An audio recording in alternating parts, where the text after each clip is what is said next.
দুর্গাপুরে যুবকের ঝুলন্ত লাশ উদ্ধার। নেত্রকোনার দুর্গাপুর উপজেলার চণ্ডীগড় ইউনিয়নের নাগেরগাতি গ্রামে অসিত ভাদুরী, ২৬ নামে এক যুবকের ঝুলন্ত মৃতদেহ উদ্ধার করেছে থানা পুলিশ। বুধবার ১৯ মার্চ সকালে বাড়ির সামনে বেলগাছের সাথে ফাঁস দেওয়া অবস্থায় তাকে পাওয়া যায়। অসিত একই এলাকার জমি পরিমাপক অজিত ভাদুরীর ছেলে। পুলিশ ও স্থানীয় সূত্রে জানা গেছে, প্রতিদিনের মতো রাতের খাবার খেয়ে ধর্মীয় কীর্তন দেখার জন্য বাড়ি থেকে বের হয় অসিত। সেখান থেকে রাত অনুমান 11:30টার দিকে বাসায় ফিরে ঘুমিয়ে পড়েন। বুধবার সকাল ৬টায় মা ডলি বেগম ঘর থেকে বের হয়ে দেখতে পান তার ছেলে অসিতকে ঘরের সামনে বেলগাছের সাথে ফাঁস দেওয়া অবস্থায় ঝুলে আছে।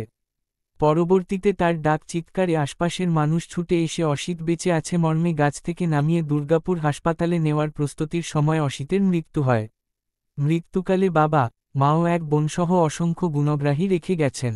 দুর্গাপুর থানার ওসি মাহমুদুল হাসান বলেন, খবর পেয়ে সাথে সাথেই ঘটনাস্থলে পুলিশ পাঠিয়ে মরদেহ থানায় নিয়ে আসা হয়েছে।